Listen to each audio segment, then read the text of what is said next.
23 de junho, Dr. Rick Renner, Pedras Preciosas, volume 1. É possível um cristão se tornar inimigo de Deus? Infiéis, não compreendeis que a amizade do mundo é inimiga de Deus? Aquele, pois, que quiser ser amigo do mundo, constitui-se inimigo de Deus.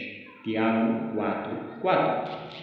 Como Deus vê um cristão que já andou com ele e conheceu o poder do Espírito Santo, mas agora se tornou tão envolvido com o mundo que quase nunca pega sua Bíblia para lê-la, raramente ora e vem à igreja somente se isso se encaixar em sua agenda de coisas a fazer. Como Deus encara um cristão que se afasta da ardente paixão espiritual que antes possuía e direciona a sua devoção para outras coisas? Tiago 4:4 diz: Infiéis, não compreendeis que a amizade do mundo é inimiga de Deus? Aquele, pois, que quiser ser amigo do mundo constitui-se inimigo de Deus. Esse versículo nos diz exatamente como Deus se sente com relação a um cristão que se afasta dele. Quero que você perceba a palavra desse versículo. Ela provém da palavra grega katistemi, que significa constituir ou tornar-se. Isso é muito importante porque nos alerta para o fato de que, ao escolher seguir um caminho mundano, um cristão se coloca em direta oposição ao caminho divino que Deus deseja para ele. Como resultado das escolhas que fez, ele mesmo se tornou, constituiu ou se transformou no inimigo de Deus. Sei que a palavra inimigo é forte, por isso vejamos o que ela significa. A palavra inimigo vem do grego ectros, geralmente é usada para descrever inimigo em uma guerra ou inimigo em um conflito militar. É a imagem de duas nações que se opõem uma à outra e por isso se envolvem em um conflito militar. São nações em guerra, sentem hostilidade, antagonismo e até mesmo inimizades entre elas.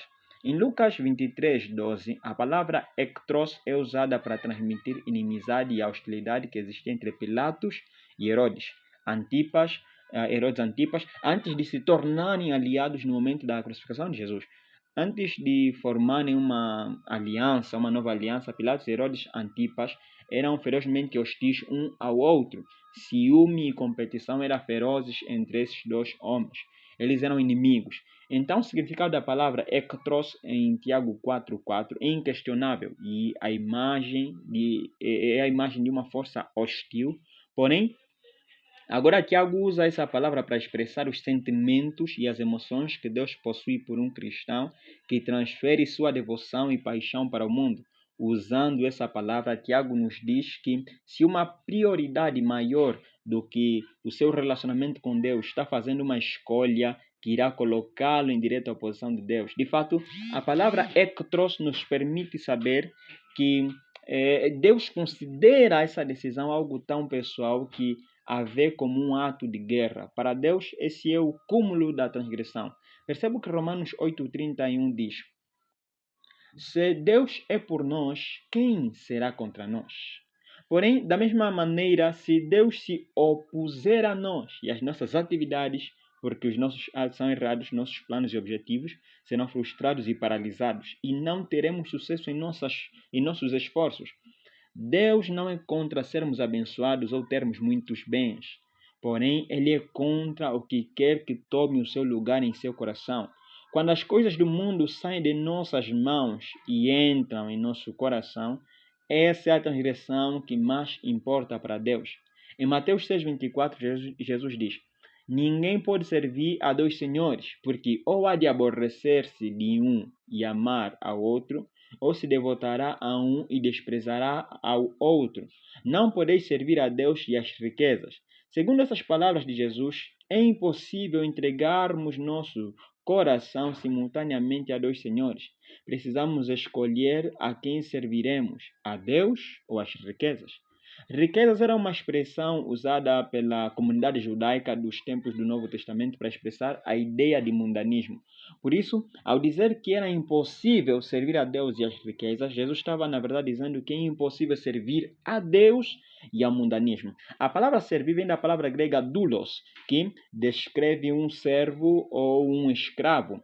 Era usada para indicar um servo que havia se tornado escravo pelo resto de sua vida. A responsabilidade vitalícia do seu servo era servir ao seu senhor com toda a sua atenção, tempo e energia. Em outras palavras, ele atendia a todos os desejos, anseios ou exigências do seu senhor. Ele estava lá para ajudar, auxiliar e cumprir os desejos e sonhos do seu senhor, nada mais importando. Toda a existência desse servo era para servir ao seu senhor de todas as maneiras que ele pedisse ou exigisse. Deixa-me dar-lhe um exemplo. Quando você compra um carro ou uma máquina de lavar roupa, essas máquinas funcionarão durante algum tempo sem a sua atenção. Entretanto, chega um momento em que você precisa dar atenção a elas para mantê-las em boas condições de funcionamento. E se você possuir uma casa ou um apartamento, sabe que um lar exige todo tipo de atenção, tempo, energia, dinheiro para mantê-lo em boa forma. Em outras palavras, todos esses bens naturais precisam ser consertados. Quando Jesus nos disse, não podeis servir a Deus e as riquezas, ele estava nos dizendo que tanto Deus quanto o mundo exigem atenção, tempo, energia, dinheiro. Jesus sabia que não existe o suficiente em você e em mim para servir adequadamente a Deus e ao mundanismo em nossa vida. Portanto, precisamos escolher a qual Senhor vamos servir. Uma vez tomada essa decisão, precisamos então aborrecer-nos de um e amar ao outro. Para servir verdadeiramente a Deus, você precisa dedicar tempo a Ele, para poder conhecer a sua voz e desenvolver um padrão de obediência em sua caminhada diária. Isso exigirá a sua total atenção. A obra de Deus precisa ser consertada em oração, com oração, obediência, arrependimento e adoração. Se uma pessoa escolhe servir as riquezas, mundanismo, em vez de ao Senhor, terá de voltar a sua atenção e devoção ao mundo. Como uma pessoa mundana será obrigada a aprender os caminhos do mundo e adaptar-se aos pensamentos do mundo. Servir ao mundo e ao mundanismo requer 100% da atenção de uma pessoa. Assim como servir a Deus exige sua atenção, seu tempo, sua energia e seu dinheiro, o mundo exigirá o mesmo de você. Foi por isso que Jesus disse que não é possível servir a Deus e às riquezas. Veja, não existe o suficiente em você para servir a esses dois senhores simultaneamente. Por isso, você precisa escolher a quem servirá. Então, deixe-me perguntar-lhe uma coisa. A quem você está servindo em sua vida neste momento? O que exige mais seu tempo e sua atenção? Você pode dizer com sinceridade que está dando a Deus a sua total atenção e que a principal prioridade de sua vida é servir e obedecer a Ele? Ou você precisa confessar que objetivos mundanos, bens materiais e sucesso corporativo consomem seus pensamentos e energia? Se você é monopolizado por Deus, essas outras coisas ocuparão um lugar inferior em sua lista de prioridades. Porém, se você é monopolizado pelo mundo, coisas materiais dominarão a perspectiva de sua mente. Por isso, pare e pergunte-se: em que eu penso mais do que em qualquer outra coisa na vida? Provavelmente a sua resposta dirá a quem o seu coração está servindo. Tiago 4,6 nos diz que Deus se opõe a um cristão que volta a sua devoção para o mundo e se torna mundano. De fato, diz que Deus resiste a tais cristãos. A palavra resiste vem do grego antitasso, um termo militar que significa dispor-se militarmente contra outra pessoa. Esse não é um plano de resistência acidental, às cegas, mas uma resistência bem planejada e preparada.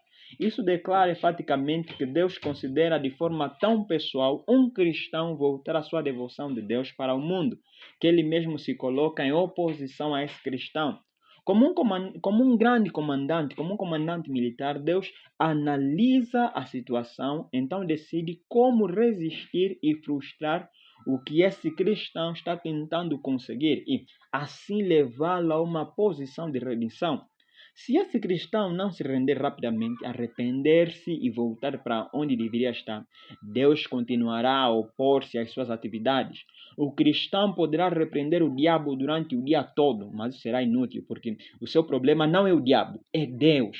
Independentemente de quão inteligente essa pessoa seja, quantos talentos e dons ela possua, ou quanto trabalho para atingir seus objetivos, as coisas simplesmente não darão certo porque Deus está se opondo a ela, frustrando todos os seus passos para chamar a sua atenção e ajudá-la a seguir suas prioridades de volta à ordem divina. Por mais terrível que essa resistência apareça, é uma manifestação da graça de Deus, bloqueando o nosso caminho e resistindo às nossas escolhas. O precioso Espírito Santo se esforça para atrair nossa atenção e nos levar a um doce lugar de quebrantamento, onde o pecado é confessado e a comunhão com Deus é restaurada. Veja, Deus é tão apaixonado pelo relacionamento que você tem com Ele que não está disposto a compartilhar você com o mundo. Isso não significa que você não pode ter um emprego ou ser bem-sucedido. Na maioria dos casos, você precisa ter um emprego. Deus quer que você seja bem-sucedido. Porém, se você trocar a sua fidelidade a Deus pelo mundo ao seu redor, Deus vê isso como a suprema transgressão. O próprio ato é o que faz com que ele decida se levantar e fazer algo para levá-lo de volta aonde você deveria estar. Por isso, eu aconselho a dar uma boa olhada em sua vida, certificar-se de que suas prioridades estão onde precisam estar, certifique-se de estar mais alinhado com o Senhor do que com o mundo ao seu redor. Caso contrário, Deus poderá avançar para frustrar deliberadamente os seus planos, a fim de levá-lo de volta aonde você deveria estar. Minha oração para hoje. Senhor, estou correndo para Ti, quero estar mais perto de Ti, quanto seja possível.